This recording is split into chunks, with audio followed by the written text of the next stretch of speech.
Bonjour à toutes, bonjour à tous. Je vous souhaite la bienvenue à notre temps hebdomadaire dénommé 15 minutes avec la parole. Avant de démarrer cette session, nous voulons prendre le temps de rendre grâce à Dieu pour nos pères dans la foi, les apôtres Yves et Ivan Castanou, ainsi que de nos pasteurs, les pasteurs Nathalie et Narcisse Ami. Par-dessus tout, nous voulons prendre le soin d'honorer le Saint-Esprit qui est le bâtisseur de cette plateforme et par qui toute chose est rendue possible. À présent, nous allons recommander ce temps entre les mains du Seigneur. Je vais vous inviter à incliner la tête et nous allons prier. Excellent Père de grâce, nous voulons te dire merci. Merci pour l'opportunité que tu nous donnes de partager ta parole. Esprit de Jésus, nous voulons que tu prennes le contrôle. Inspire les paroles de nos bouches, les pensées de nos cœurs. Glorifie Jésus. Nous te rendons toute la gloire. Et nous disons tous Amen. Aujourd'hui, nous allons aborder 5 vérités à connaître sur la foi. 5 vérités à connaître sur la foi. Pour ceux et celles qui prennent note, je donne la thématique. Il s'agit de 5 vérités qu'il faut absolument connaître sur la foi. Avant toute chose, il est important de définir la foi.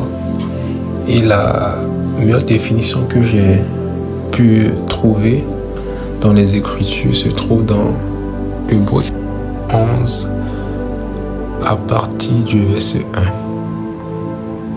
1. Hébreux 11 à partir du verset 1. Or, la foi est une ferme assurance des choses qu'on espère, une démonstration de celles qu'on ne voit pas. La foi est une ferme assurance des choses qu'on espère, une démonstration de celles qu'on ne voit pas. Donc, de ce verset, il faudrait comprendre que c'est l'espérance qui produit en nous l'assurance. Et cette assurance se matérialise par une démonstration. Au travers de ce verset, il ressort, je pourrais dire, un schéma de la production de la foi, de la manifestation de la foi en chacun de nous. Donc, la première vérité qu'il faut connaître sur la foi, c'est que c'est par le moyen de la foi que tout le monde parvient au salut. Par le moyen de la foi que tout le monde parvient au salut. Voilà pourquoi la Bible peut dire que Dieu fait grâce à qui il veut, miséricorde à qui il veut. Nous allons à présent lire les Écritures dans le livre de 1 Jean 6 à partir du verset 44. Il est écrit: nul ne peut venir à moi si le Père qui m'a envoyé ne l'attire, et je le ressusciterai au dernier jour. Je relis le verset, il est dit: nul ne peut venir à moi si le Père qui m'a envoyé ne l'attire, et je le ressusciterai au dernier jour. Donc par ce verset, il faut comprendre que même le salut est lié à la foi. Et sans la foi, personne ne peut venir à Christ. Donc il faudra être conscient de cette vérité, même lorsque nous sommes amenés à avoir des temps d'évangélisation, des moments de partage. C'est la foi qui va permettre qu'un individu, une personne, puisse être sauvé, puisse donner sa vie véritablement à Jésus-Christ. La deuxième vérité qu'il faudrait savoir au sujet de la foi, c'est que la foi est un don de Dieu. La foi est un don de Dieu. Personne ne peut se glorifier de lui-même pour dire que j'ai la foi, j'ai la foi. Parce que Paul a pu dire: qu'est-ce que j'ai que je n'ai point reçu. Donc c'est vraiment important qu'aujourd'hui, aussi nombreux que nous sommes, nous puissions comprendre, réaliser que la foi est un don de Dieu. Nous allons lire les Écritures dans Éphésiens 2, à partir du verset 8 au verset 9. Il est écrit: car c'est par la grâce que vous êtes sauvés, par le moyen de la foi, et cela ne vient pas de vous, c'est le don de Dieu. Ce n'est point par les œuvres afin que personne ne se glorifie. Personne ne peut se glorifier de lui-même d'avoir la foi, peu importe les situations que ces personnes vont traverser. Si c'est une situation de maladie, une situation, je pourrais dire, de souffrance, une situation qui les scandalise. Lorsque une personne réussit à tenir bon dans ces épreuves, dans ces moments difficiles, c'est parce que cette personne a obtenu le don de foi. Le don de foi. Donc ici, la foi est présentée comme un don de Dieu, pas simplement comme un acte humain. Et c'est important que nous puissions avoir la connaissance de cette vérité au sujet de la foi. La troisième chose qu'il faudrait savoir, c'est que la foi est liée à la volonté de Dieu. La foi est liée à la volonté de Dieu. Lorsque tu traverses une situation difficile, ce qui va te permettre d'être sûr que Dieu va établir son règne, établir, je pourrais dire, la suprématie, l'autorité de son nom, c'est lorsque tu es dans la volonté de Dieu. Il faut noter que l'assurance vient là où on connaît avec certitude la volonté de Dieu. Peu importe une situation que tu traverses, peu importe le désert que tu traverses, lorsque tu sais, lorsque tu connais avec certitude la volonté de Dieu, tous les doutes sont vains. Tous les doutes sont vains. Voilà pourquoi la Bible dit dans 1 Jean 5 à partir du verset 14, nous avons auprès de lui cette assurance que si nous demandons quelque chose selon sa volonté, il nous écoute. Dans 1 Jean 5, 14, il est dit, si nous demandons quelque chose selon sa volonté, il nous écoute. Donc c'est important aujourd'hui que nous puissions comprendre que la foi est liée à la volonté de Dieu. Lorsque tu marches dans la volonté de Dieu, il y a une foi qui est produite. Et c'est cela qui va te permettre d'avoir l'assurance que l'issue de ta situation, l'issue de l'événement que tu traverses, glorifiera Jésus-Christ. Amen. La quatrième chose qu'il faut savoir au sujet de la foi, c'est que la foi est liée à la parole de Dieu. La foi est liée à la parole de Dieu. C'est pour ça que la Bible déclare qu'au commencement là était la parole et la parole était Dieu. Aujourd'hui, bien souvent, lorsque nous lisons la Bible, quand il y a une parole rhéma qui sort, c'est-à-dire une parole qui, je pourrais dire, vient en réponse à une situation qui vient en réponse à une situation que tu traverses,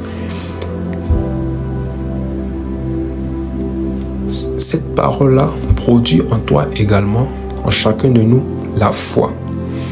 Voilà pourquoi la Bible déclare que dans Romains 10, à partir du verset 17, ainsi, la foi vient de ce qu'on entend, et ce qu'on entend vient de la parole de Dieu.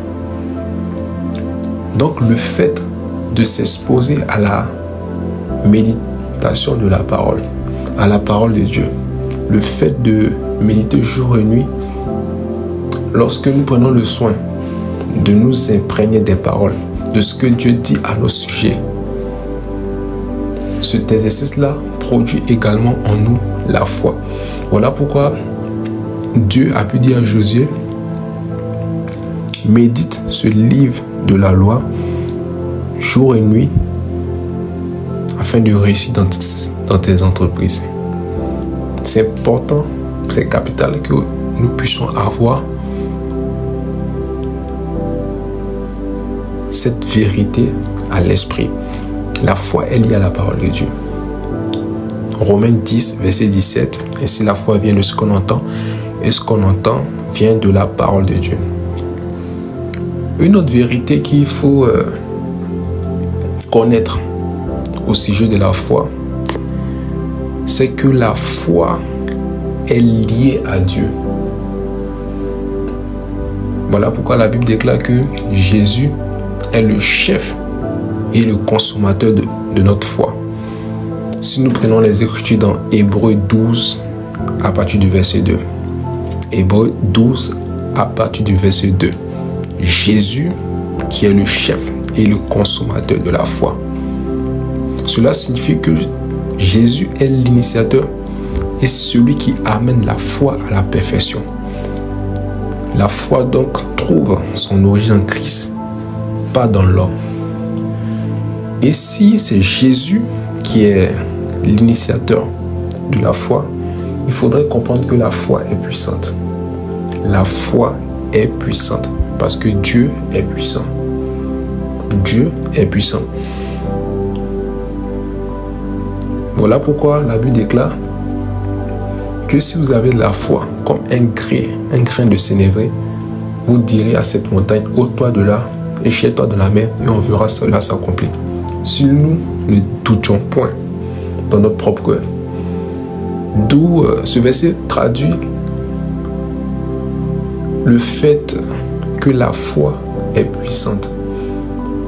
Par le moyen de la foi, vous avez la possibilité de déplacer les montagnes. Vous avez la possibilité de prendre l'ascenseur.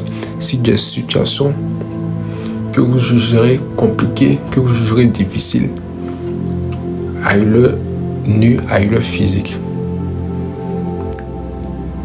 Donc c'est important que nous puissions avoir connaissance aussi de cela, que la foi est liée à Dieu. La foi également est puissante. Une vérité également qu'il faudrait connaître au niveau de la foi, c'est que la foi est bien souvent liée à la persévérance. À la persévérance. Lorsqu'on hérite des promesses, lorsqu'on veut hériter des promesses, il y aura dans la plupart du temps une phase d'attente, une phase de persévérance. Voilà pourquoi la Bible déclare que c'est par la foi et la persévérance que nous héritons des promesses. Bien vrai que au départ de ce temps de partage, le but c'était de donner 5 vérités au sujet de la foi. Mais l'Esprit a pu, pendant ce temps, mettre le doigt, mettre l'accent sur d'autres éléments. Et nous voulons prendre le temps de rendre grâce à Dieu. De manière succincte, quelques vérités donc à connaître sur la foi. C'est que la foi, c'est par le moyen de la foi que tout le monde parvient au salut. C'est que également la foi est un don de Dieu. La foi est liée à la volonté de Dieu. 1 Jean 5, 14. La foi est liée à la parole de Dieu. Romains 10 à partir du verset 17. La foi également est liée à Dieu. Hébreux 12 à partir du verset 2. Si aujourd'hui nous prenons le soin d'asseoir ces vérités, je pourrais dire, croire en ces vérités, nous croyons par la grâce de Dieu que Dieu va nous faire du bien. Dieu va nous permettre de prendre l'ascenseur sur des situations que nous jugerons difficiles, compliquées. Ainsi prend fin notre temps de méditation au sujet de la foi. Nous allons clôturer ce temps avec un temps de prière. Excellent Père de grâce, nous voulons bénir ton nom, nous voulons te rendre toute la gloire. Nous voulons te dire merci pour ces vérités que tu as permis d'asseoir dans notre esprit au sujet de la foi. Je prie que ces vérités puissent être ancrées en nous, enracinées en nous, à telle enseigne que tu sois celui-là même qui produit continuellement en nous la foi. Parce que la Bible déclare que le juste vivra par la foi, autrement dit par l'esprit. Viens, glorifie Jésus, permets véritablement que ces vérités puissent nous permettre de mener une vie glorieuse en Christ. Que toute la gloire te soit rendue. Nous disons tous Amen.